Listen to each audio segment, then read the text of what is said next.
आशा बिन कैस शायर था। नबी करीम सल्लल्लाहु अलैहि वसल्लम के पास आने का इरादा किया, नबी करीम सल्लल्लाहु अलैहि वसल्लम के पास आए और कलमा पढ़ के मुसलमान हो जाए। शायर था, उसकी महारत थी, अपने फन में बड़ा माहिर था और बड़ा मशहूर था उस जमाने में। उसको जब नबी करीम सल्लल्लाहु अलैहि वसल्लम की तालीमात पहुंची, उसको मालूम हुआ नबी पाक के अखलाक, तो उसके दिल में ईमान की मोहब्बत जागी और वो नबी पाक सल्लल्लाहु अलैहि वसल्लम के पास आने के लिए तैयार हुआ। शायर था तो वो रास्ते में आते हुए शेर पढ़ता हुआ आया। अरबी में उसने शेर पढ़े जिसका माना यूं है कि मैं तब तक नहीं थकूंगा, कहीं रास्ते में पड़ाव नहीं करूंगा, अपने पाँव की जख्मों की परवाह नहीं करूंगा, जब तक मैं मोहम्मद सल्लल्लाहु अलैहि वसल्लम से मुलाकात ना कर लूं, जब तक मैं उनकी जियारत ना कर लूं। ये इतना शौक से वहां से चला। कुफार मक्का को पता चला, अबू जहल और इस तरह के जो दूसरे सरदार थे कुफार मक्का जो थे, उन्हें पता चला। मशहूर आदमी था ये शायर आदमी। वो जब वहां से चला, कुफार मक्का ने रास्ते में उसे रोक लिया, उसको आके लालच दिया, उसको कहा कि तुम ऐसा करो, 100 ऊंट ले लो, तुम अभी वापस चले जाओ और अगले साल आके कलमा पढ़ लेना, अगले साल तुम आना और इस्लाम में दाखिल हो जाना। इसके दिल में लालच आ गया, इसने 100 ऊंट लिया और वापसी की राह ली। रास्ते में अभी यह घर नहीं पहुंचा था, ऊंट से गिरा और फौत हो गया। अब अंदाजा लगाओ, ऊंट भी कोई काम नहीं है, आखिरत भी उसने अपनी तबाह कर ली, आखिरत भी बर्बाद कर ली। तो ये है दुनिया का धोखा, दुनिया की लालच में बंदा आके आखिरत को तबाह कर देता है। आखिरत को बंदे को तरजीह देनी चाहिए, दुनिया को तरजीह न दे। दुनिया में जिन लोगों ने दुनिया को तरजीह दी है उनका हाल इसी तरह हुआ है। आप देख लो, यजीद और उसके लश्करी ने दुनिया को तरजीह दी, दुनिया के मालो दौलत के लिए इमाम हुसैन रज़ी अल्लाह अन्हु से जंग की। उनको तनख्वाह मिलती थी यजीद से, यजीदी फौज को। उन्होंने क्या किया, इमाम हुसैन से जंग की, लेकिन तबाह बर्बाद हो गए। और हजरत इमाम हुसैन रज़ी अल्लाह अन्हु के काफिले में हजरत हुर आके शामिल हुए, यजीद के लश्कर को छोड़ के वो कामयाब हो गए।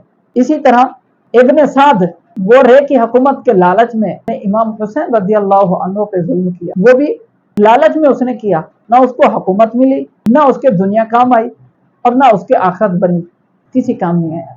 फिरौन को देख लो, फिरौन ने अपने तख्त बचाने के लिए कितना जुल्म और सितम किया, 70,000 इसराइली बच्चों को उसने कत्ल करवाया अपना तख्त बचाने के लिए, लेकिन देख लो उसकी हुकूमत फना हो गई। आज खुद भी वो इबरत का निशान बना पड़ा हुआ है।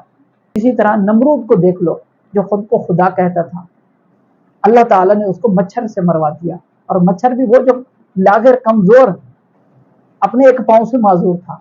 शिद्दाद को देखो, शिद्दाद ने दुनिया में रहकर आलीशान जन्नत बनवाने की कोशिश की, बनवाई, उसके बाद आज तक कोई उस तरह कुछ न बनवा सका। लेकिन कहाँ है आज उसकी वो बनावटी जन्नत, और वो खुद शिद्दाद कहाँ है, कोई उसका नामो निशान नहीं है, फना हो गए। कुरान में अल्लाह ताला इरशाद फरमाता है, वमल हयातुद दुनिया इल्ला मताउल गुरूर, दुनिया की जिंदगी सिर्फ धोखे का सामान है। इससे हमें बचना चाहिए, धोखे में नहीं आना चाहिए। डॉक्टर इकबाल, अल्लामा इकबाल, वो कहते हैं, किया है तूने मताए गुरूर का सौदा, फरेब सौदो जिया ला इलाहा इल्लल्लाह, यानी तूने मताए गुरूर का सौदा किया। मताए गुरूर क्या, कुरान शरीफ की आयत मुबारक में फरमाएगी ना, वमल हयातुद दुनिया इल्ला मताउल गुरूर, मताउल गुरूर धोखे का सामान। तूने धोखे के सामान को खरीदा, क्यों खरीदा? तुझे ये डर लगा रहा कहीं नफा ना हो जाए, कहीं नुकसान ना हो जाए, ये ना हो जाए, वो ना हो जाए। जैसे आज लोगों को खौफ होता है, अरे दुकान छोड़ के मस्जिद जाऊंगा तो कहीं गाहक ना चले जाए, सूदी लेन देन छोड़ दूंगा तो बंगला कैसे बनाऊंगा, गाड़ी कैसे खरीदूंगा, ये गलत काम नहीं करूंगा तो मैं फला चीज फला काम कैसे कर पाऊंगा, मैं अगर मस्जिद जाऊंगा, मैं दाढ़ी रख लूंगा तो मेरा स्टेटस खत्म हो जाएगा, वैल्यू खत्म हो जाएगी। ये बंदे को सिर्फ शैतानी वसवसे होते हैं। डॉक्टर इकबाल कहते हैं, ये तुझे फरेब है, सौदो जिया का, नफे नुकसान का सिर्फ तुझे फरेब है, हकीकत में ऐसा कुछ नहीं है। अल्लाह ताला इरशाद फरमाता है, व आखिरल हयात दुनिया, जिन्होंने दुनिया की जिंदगी को तरजीह दी, दुनिया की जिंदगी को पसंद किया, उनका ठिकाना जहन्नम है। उनका ठिकाना क्या है? जहन्नम है। यजीदियों के बारे में सुना कि उन्होंने तरजीह दी दुनिया को, लेकिन तबाह बर्बाद हो गए, फिरौन तबाह बर्बाद हो गया। आज हमारी भी एक कैफियत है کہ ہم دنیا کو ترجیح دیتے ہیں۔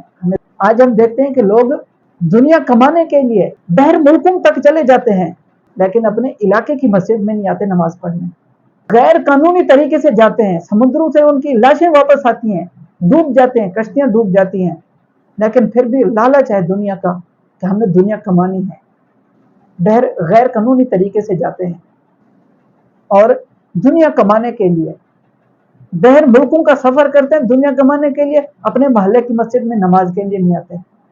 تو بتاؤ، جو بندہ دنیا کو ترجیح دے، آخرت کو ترجیح نہ دے، تو آخرت میں اسے کیا حصہ ملے گا؟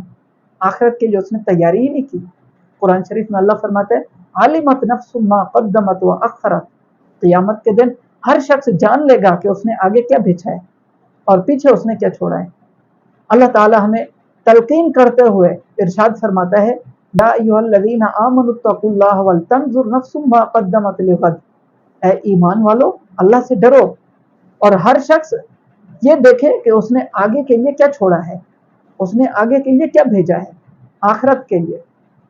واتقوا اللہ، اللہ سے ڈرو، ان اللہ خبیر بما تعملون، بے شک اللہ تعالیٰ تمہارے تمام اعمال سے باخبر ہے، تمہارے تمام اعمال کو جاننے والا ہے۔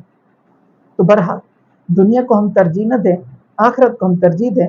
حضرت علی رضی اللہ عنہ کا آخر میں ایک قول ذکر کرتے ہیں، آپ فرماتے ہیں آخرت آ رہی ہے، دنیا جا رہی ہے، ان کے چاہنے والے ہیں، تم آخرت کے چاہنے والے بنو، دنیا کے چاہنے والے نہ بنو۔